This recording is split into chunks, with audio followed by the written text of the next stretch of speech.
And good afternoon. We're broadcasting live from Manor Road United Church. My name is John Joseph Mastrandrea, and it's an honor today to celebrate some very special speaker who we'll hear from, Susan Johnson, who's our team lead. And over to you, Susan, to welcome our speaker. Okay, thank you very much. Welcome, everybody. We are happy to welcome Jordana Wright to speak today. She's the founder and managing director of Activate Space, which helps congregations excel as community hubs. So she helps us to, connect with groups that might not otherwise consider churches as a venue. So we're willing to hear about this, Jordana. Thank you so much. I'm so glad to be here. And so it's a very interesting story of how I came to develop this venture and lead it. And it's a story that very interestingly, in a large part, actually starts at Manor Road, which may surprise you all. So I'll tell a bit of the story and then I'll talk about the Manor Road connection as well. So as Susan mentioned, I do lead Activate Space, which is a company that helps congregations excel as community hubs. And increasingly in the last few years, that has been through a tech platform that helps congregations connect with nearby by innovators and just organizations that have very high social impact in their local community so they can kind of log in, create their own profile, share the spaces they have, the opportunities they have. And for example, if a congregation has a kitchen that's available on Tuesday evenings, someone who is an emerging chef or caterer in their neighborhood might say, you know what, I have this incredible business that has outgrown my home kitchen and I want to expand and I want to be in a very encouraging community setting. Oh, I'm seeing Elena say it's hard for you all to hear me. Is the sound okay? Okay, perfect. So then those folks can find the closest church and be in community with their church and kind of start to build a relationship that isn't just renting space, isn't just a tenant landlord relationship. It's really about building community. It's really about coming together and figuring out how you can bring one another value and create a vibrant local hub. So this is something that exists across Canada, anywhere in Canada, actually the world really. Churches can log on and they can show their spaces and their opportunities, and folks who wouldn't necessarily be aware as churches and being in community with churches as something that might be possible for them can log on and they can see what that looks like, because sometimes people are a little bit nervous about walking through the front door of a church. Oftentimes that is such a big hurdle for people who aren't church folks. So the platform allows them to look behind that door and to see what's going on in each individual community right in their local neighborhood. So that's sort of what I've built and what I've developed. But thinking about the very early days of Activate Space, it was very, very different. So in the early days, when I first started Activate Space, so I am someone who has worked in community ministry with all sorts of different congregations, and a lot of that is in-person community building. So a lot of that is about sort of bringing groups physically to church spaces and filling the spaces and helping churches reach financial sustainability by partnering with all sorts of different local organizations. But through the tech platform, it allows me to do that on a greater scale, and it allows us to leverage technology and modern communications approaches and all sorts of things to do this work. But before I had the resources or the vision or anything to develop that, it was just me, my laptop, my ideas, and my particular skill set that I felt that I could offer the church. And I had worked in community building for quite some time, but I knew my heart was in working with the church. So I wanted to find ways to bring together all of these gifts that I felt I had, this very bold vision that I had for the future and for working with congregations and just incredible opportunities that I was excited about. But again, it was just me, my laptop, my ideas, and my very empty pocket. So one of the first places that I landed in trying to learn more about what it looks like to rent space with different congregations or support congregations financially through like rental contributions and just being in church space in that way as a tenant was Manor Road. So one of the spaces that I rented out early on just as my office space, my home base to kind of sit and learn and do the work and connect and build because it took quite a few years to build out this platform that now is Activate Space. As I worked in community ministry with different congregations and did all of this kind of work, my home base for a while was actually the Manor Road Sanctuary. And you will notice on all of the many of the initiatives I launch and the platforms I launch, including Activate Space, you'll always see a little random thing related to Manor Road, just kind of an acknowledgement of like that was like the very first place that I started building out this big thing that people know and love now. And I think on the Activate Space platform, I think on one of the sign up forms when it pops up, you'll see, I think it was my seat at the desk when I was creating the platform in the Manor Road Sanctuary. So I would come to the sanctuary, set up my desk, I would sit, I would think, I would figure things out, I would do kind of the on the ground work of community building and make my phone calls, connect with the different congregations I would be working with. And it was just a busy, busy time, a time where I was trying to figure out where I fit in this work. What could this look like? Would I be someone who was just working on contract and community ministry for different congregations, which I still do and I love? Or would I be someone who would be able to launch my own initiative? I didn't have the resources to do that. I wasn't sure how it would come together, but like clockwork, I had my space at Manor Road I would go to, and that was like the time that I would carve out in my week to sit and think and figure out all these moving parts and what it was going to look like for me to be able to serve in the way that I felt called to serve. So I would sit and every time around lunchtime, Manuel or Manny would come and he would sit with me, who, for those who are watching who might not be familiar with Manor Road, he's actually the custodian there. So he would come and he would sit with me. And at that time, I was actually pretty broke. So he would come, he would sit with me during his lunch. He would bring a slice of pizza, he would cut it in half, he'd give me one piece, and he would have one piece. I can almost cry thinking about this. And so we would talk and we'd figure it out. And just from those conversations, from that hospitality, from, oh, excuse me. So, oh my gosh, that's very unexpected.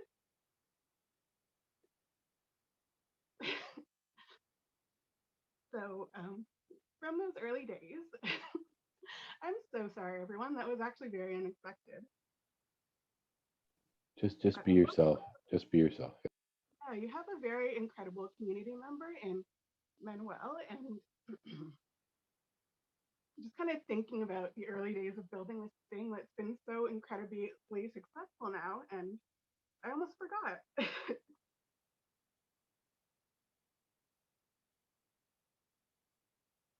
So, um, yeah, so from those early discussions, from that early time of trying to figure out what this platform would be, how I would be able to serve, what I would be able to make, it has become Activate Space, which has been just such a blessing to so many different communities. And I've been able to make such an incredible impact. And I've even surprised myself. I could never really envision building what it is that I have built with the help of just so many incredible allies along the way and so many faith leaders that I've worked with. And it's just, it has been such a wild ride. And it has been something that um, has like won awards and has been recognized in different ways just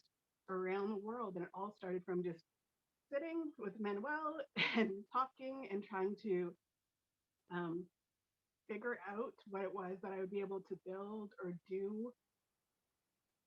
I just could have never imagined it. So now, fast forwarding to the less emotional part of this, the present day.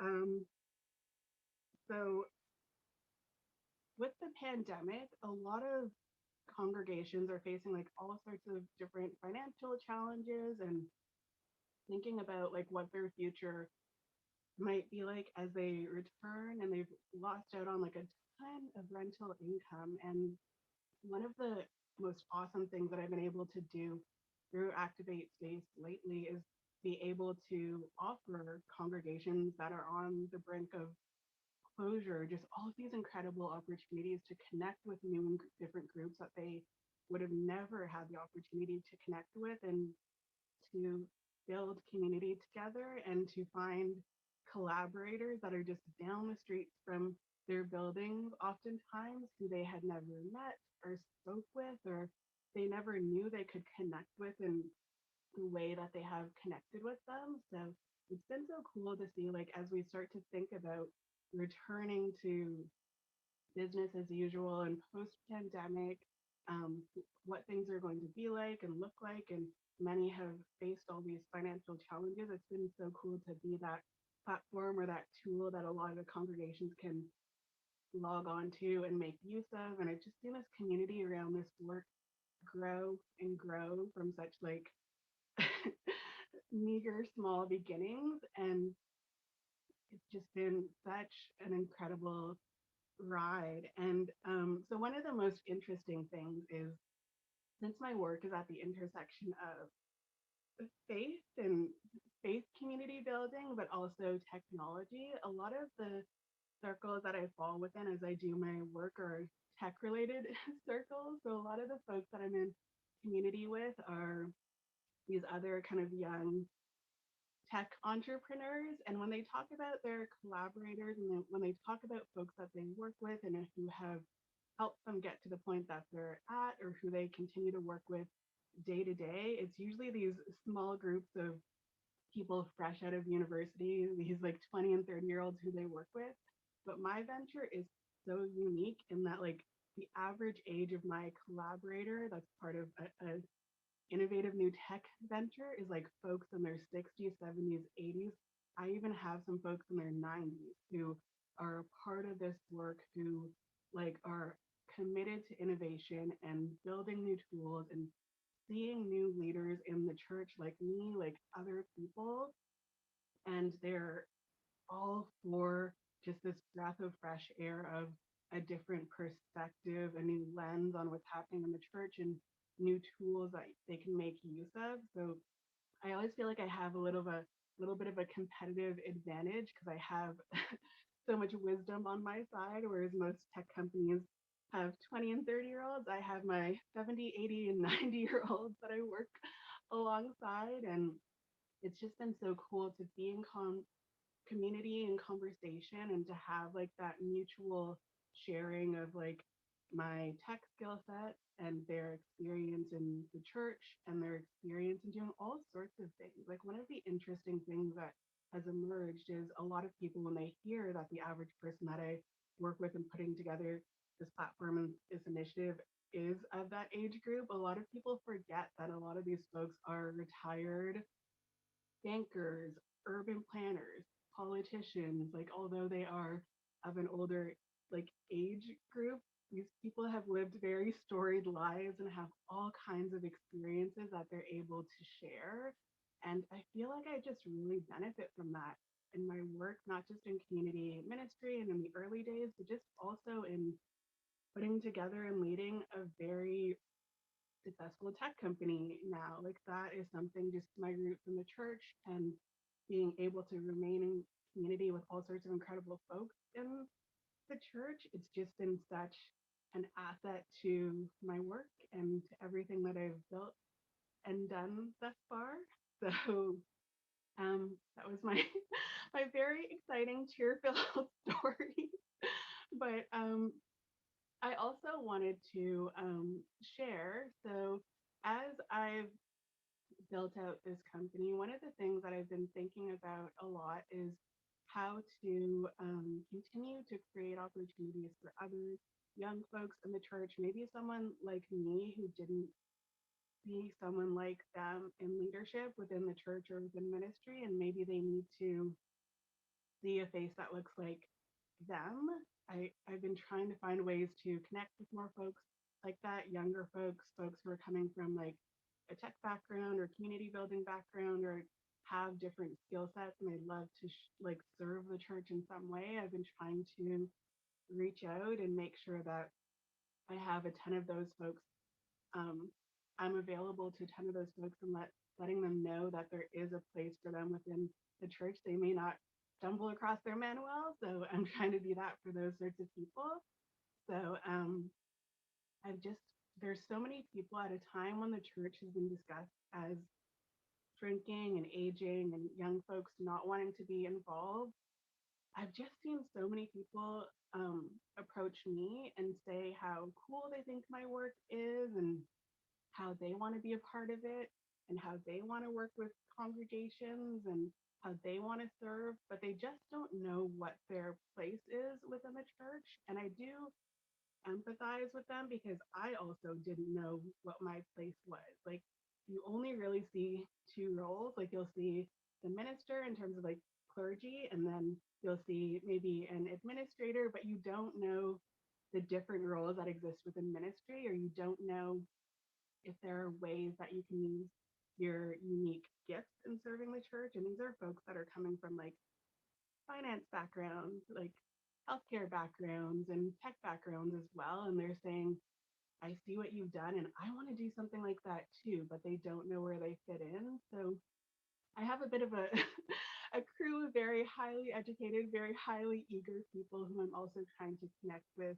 other congregations and to do innovative projects like the project that I've done, or something just very unique to their own skill sets and their own context. But I think for me, that shows that although sometimes there is this feeling of being a little bit tired, especially post pandemic, and a lot of concerns about the future of the church again as the average congregation member is aging. I think there's also a ton of hope and there's a ton of interest out there.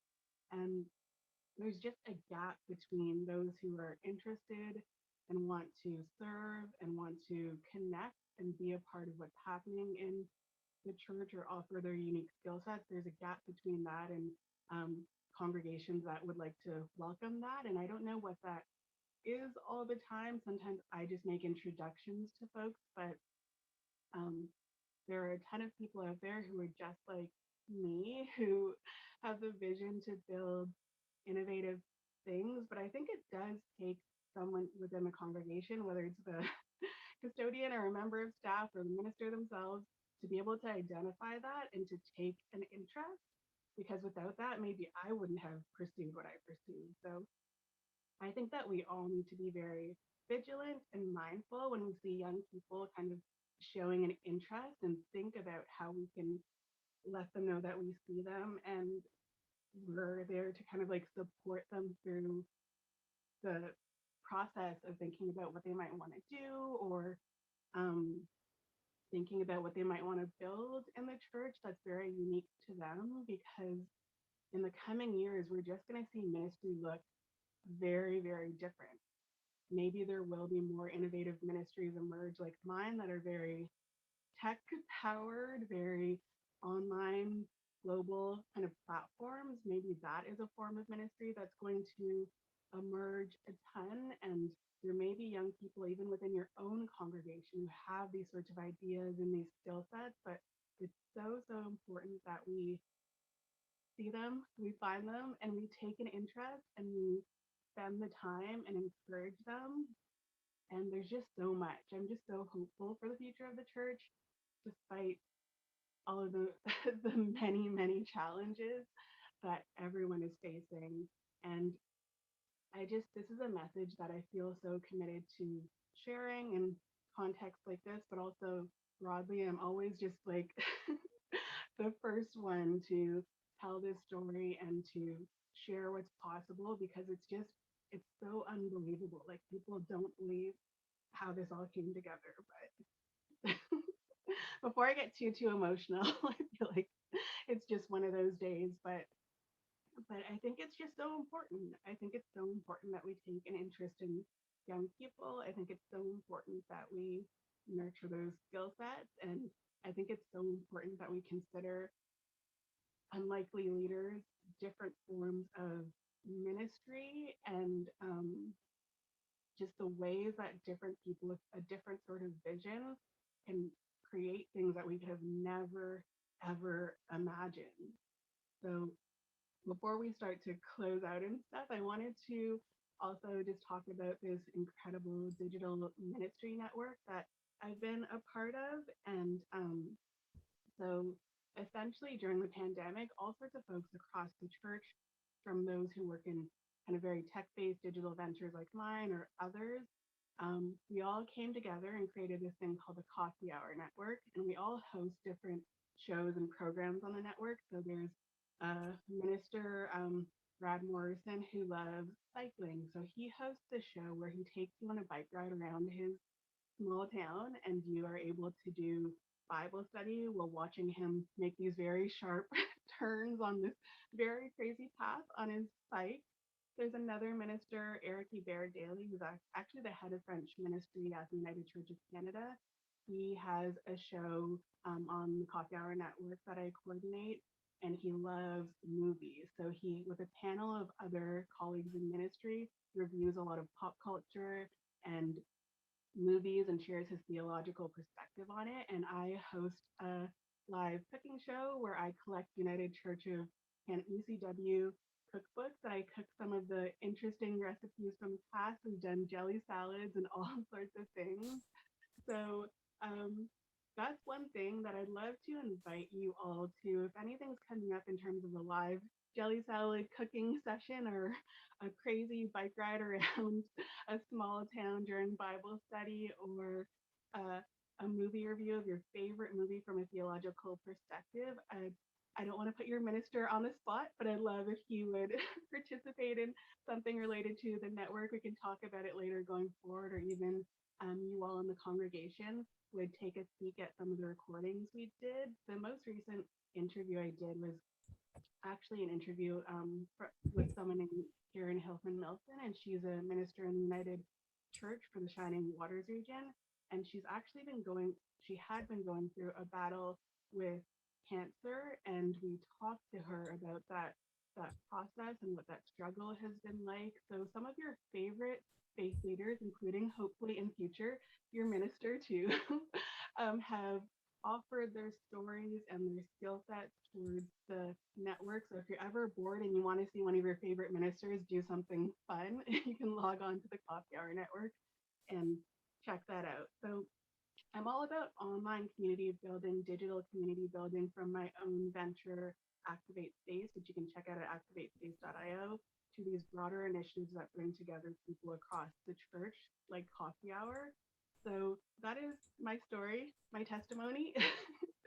And just, I would love for you all to be a part of this journey. So as we close out, if you have any questions about anything that I've shared, or any questions about getting involved, I'd be happy to answer those.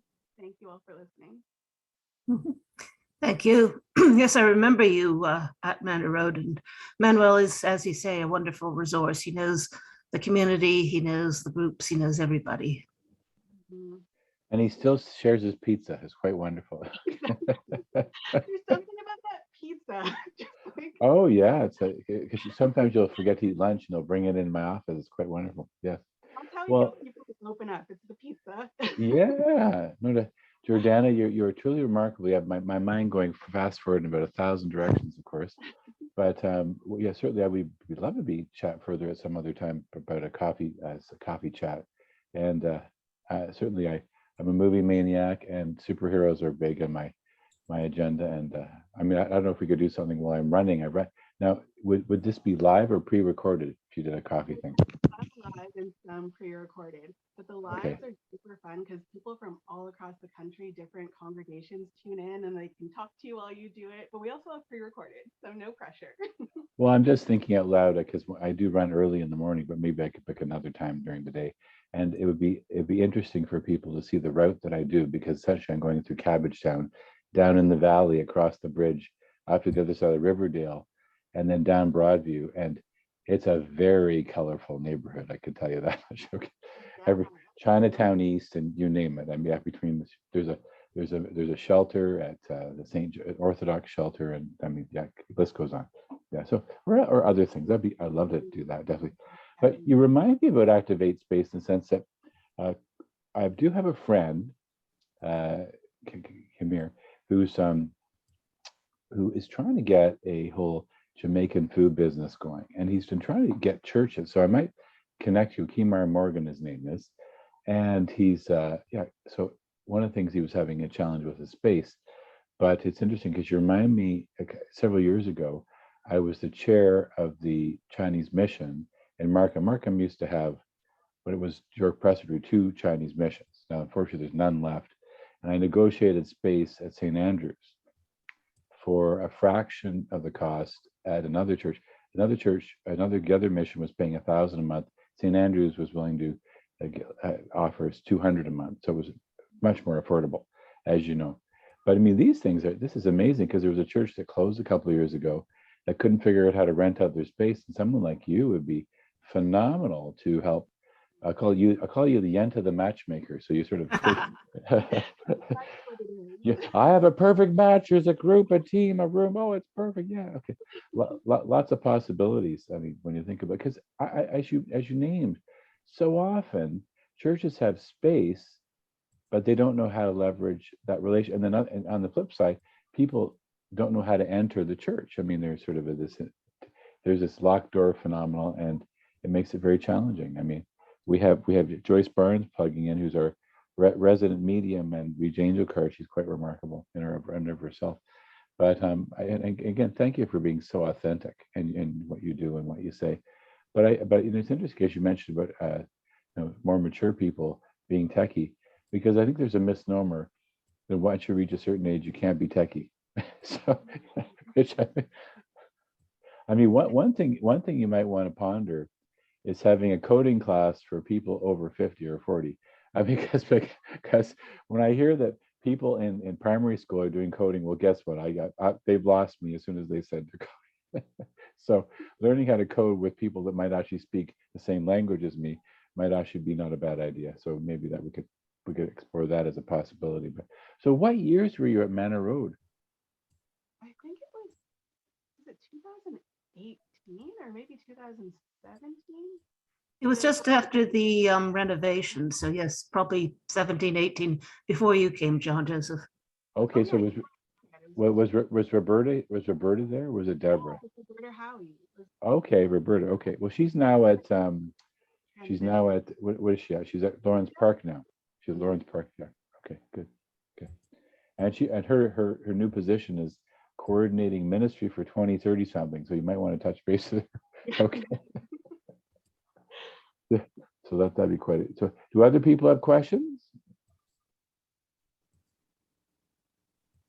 I don't have a question, but I just say it's very exciting that you've been able to find your niche and need, and that's the best way to be able to enjoy serve, right, is to find your niche and to spread it to others. And yes, technology is here. We're getting better at, I speak for myself, I'm getting better at it, but even your connection with the other churches, I think last John Joseph said, there's a lot of churches that are struggling. They don't know who to go, and they're trying to do it on their own or within their community. So with technology, they can reach out to each other through each other's church. So they're probably struggling through finances, and with lack of in-person, participation, it's been really difficult. So yeah, I think it's great what you're doing. I don't have a pertinent question right now, but I can only say that I can see a great future ahead. Thank you. Mhm. So Jordana, have you ever met or encountered Sean Loney? Talked to him a bit. them where does he do a lot of social enterprise stuff? That's his thing. But there'd be a good cross pollination with what you're doing and what he's doing, in many ways, because I mean, I've attended 2 different seminars that he's led, and there's a lot of remarkable. One particular project, there was a First Nations community up north that had a high instance of diabetes, maybe 60-70%, and so instead of just throwing money at the medical bills, he convinced the government to invest in food nutrition. So what they did, instead of just bringing up the over salty and over sweet food from the south, so to speak, meaning where we are, they created their own food enterprise. So they created their own grocery business, so to speak, that had healthier and more, and they reduced their diabetes exponentially, and created healthy food, and created a co-op so people could actually invest in their own community, and because the food costs were ridiculous, I mean, shipping to up north, yeah. But I think like things like that are very empowering and very important. Yeah, I think there's such a huge social enterprise part to this, because some of the things that we forget because we get caught up in our own work around the church sometimes is we Yes. forget that by offering folks affordable space in the way that we're able to offer them, oftentimes it prevents groups that would otherwise be priced out of like increasingly unaffordable cities from being priced out and displaced, because a lot of the high impact social groups that serve our local communities and are part of the local fabric, they're not for profit, so they're not bringing in a ton to spend on Mm. So churches are so uniquely positioned in the work that we're able to do in preventing this kind of displacement and preventing people from being pushed out who are offering an incredible service to the neighborhood, and whether that's a daycare, a ballet program, a culinary program, whatever it is, like these are people who are part of the fabric of our neighborhood, and it's so important to create these vibrant hubs where everyone feels welcome. And I feel like providing space is an important form of ministry that many churches do de facto, and you don't really think about it, but I think space as a ministry is something that's important to like hold up and share and be a little bit louder about out in the world, like something that the United Church actually does quite well. Obviously there is room to try new tools and room to help congregations that are understaffed and don't have the time to run around and find tenants. Those tools are needed, but I think in general the United Church is open to these sorts of things, and we do quite a good job at it. So I think we have to be a little bit louder about that as well. No doubt. Well, you think like right now at Manor Road, we have 2 or 3 different drama programs. We have obviously the daycare, and we have there's a program for children, younger adults living in the spectrum, and there's a brownies group, there's a karate group, there's a woman who teaches Thrive, which is sort of a one-on-one learning program to help people who are having learning challenges. So she uses one space in particular. And again, all these different programs are quite inspiring, because again, it's providing a need and a niche within the community, which I think is so important. Yeah, definitely. Yeah, so do people have other questions? Oh. So I guess you're based in Toronto? Yes, I'm based in Toronto. So where do you get your funding? So right now it is just out of my pocket. These things are quite expensive. I'm sure you can ask the folks at Airbnb how much it costs to build an online platform like this. I don't know how I've been able to make it this far, but it's Right. self-funded. So every cent I'm able to raise or I'm able to generate from doing speaking engagements like this, Right. or anything at all, I pours right back into Activate Space. And I just don't know how I've been able to do it over the years, but I have somehow. Right. Mhm. Well, if you're familiar, what's coming up with Engage, the community hub partner of the United Church, is the Unconference. Are you familiar with that? I think it sounds familiar. I've heard of, maybe it's another unconference, but Well, because March 3rd, 4th is when they're doing the next one. Yeah. So they might think of even having a space at that, because that would be sort of a great way to promote yourself. But yeah, if not, yeah. Mhm. Okay. This has been Thank you. do you have any questions of us? Well, is Manuel still there? Yeah. Oh, yes. He's not here on Fridays, but no, he's so Sunday to Thursday. Yeah, Manuel's a golden person. Yes, Don't yeah. tell him I tried. I will definitely do that. Yeah, yeah. He's the, I have a question. I just want to know if you have any future ideas that you're working towards. I mean, that's a very big question, but Yeah, no, it's a really good question. And I think for me, what I'm trying to do through the platform, there are many churches that are on the brink of closure and are facing a lot of financial challenges. And because of that, sometimes they feel very pressured to do very quick sales. And the only people who can pick up properties very quickly are private sector developers. And sometimes those sales, sometimes they make sense. Sometimes housing is needed in the neighborhood, but there's a ton of times where it doesn't make sense. And it's just something that's done very quickly because congregations are put in a very tough spot. So I want the Activate Space platform to offer an alternative.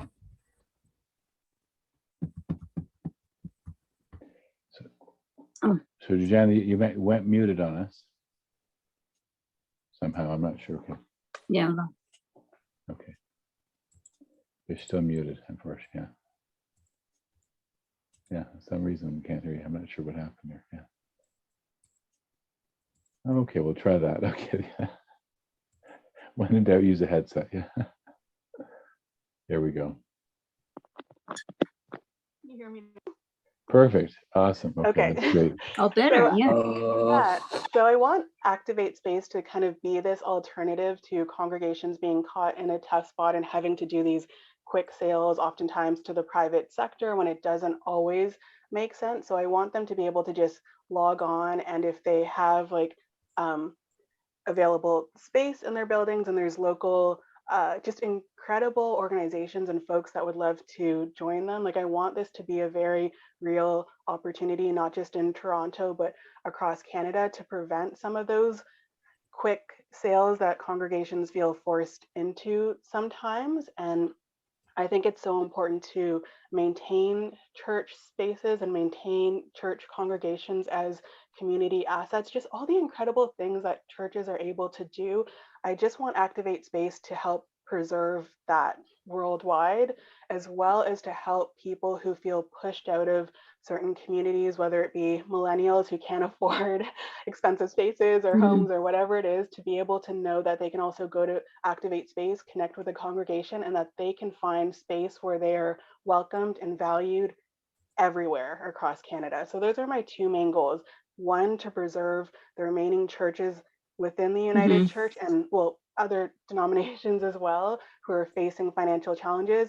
And two, young people like myself who don't know where they can belong within cities and sometimes feel pushed out, to be able to stay and to be able to put down roots, find a congregation, and to be able to like build their dreams and to find community. So those are my two main things that are part of my big future vision. How would you propose to reach out to them?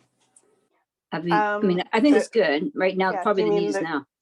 Do you mean the congregations or the? Yeah. How would you, or could you put on I don't know if the United Church has a bulletin, let's say, that says, like when you put this church needs 5 new chairs, or what would be one way you could connect with them, I guess is what I'm saying. Or how do you think you can connect with them?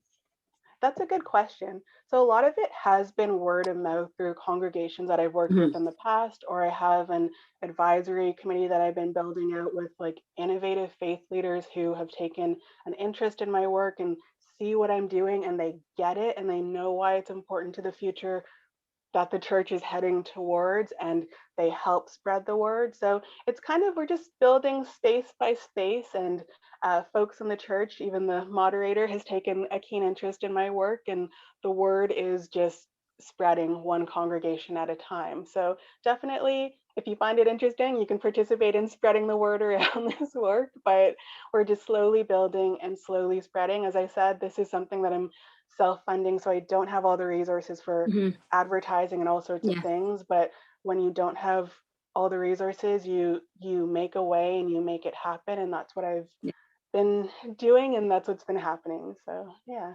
Great. I think Susan put something in the chat about, Basically, we're to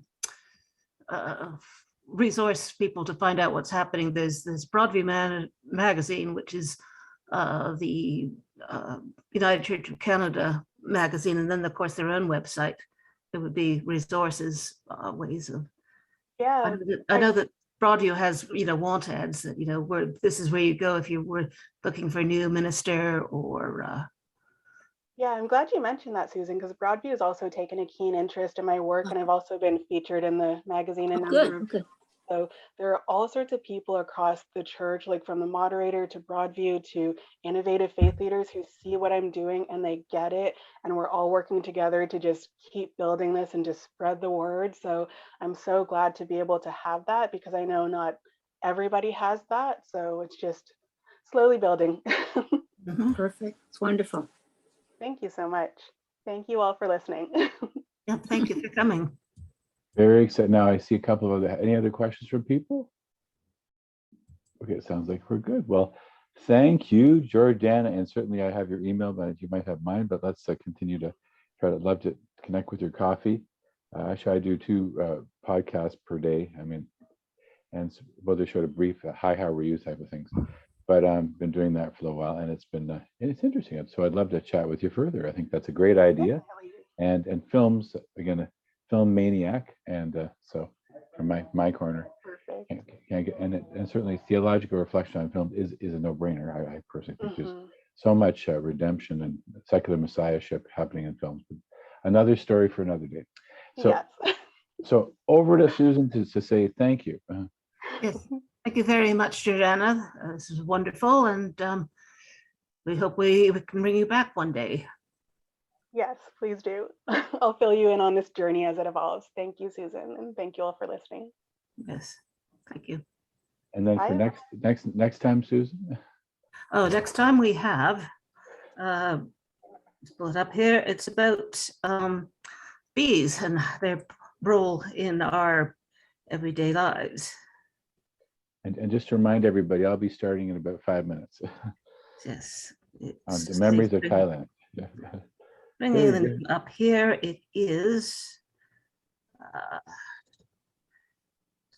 Joseph Curry, Bees Are Friends for Life. And you may think in the city, there's not a lot we can do, but very much what plants we keep, what plants we try to get rid of, that all affects the bees.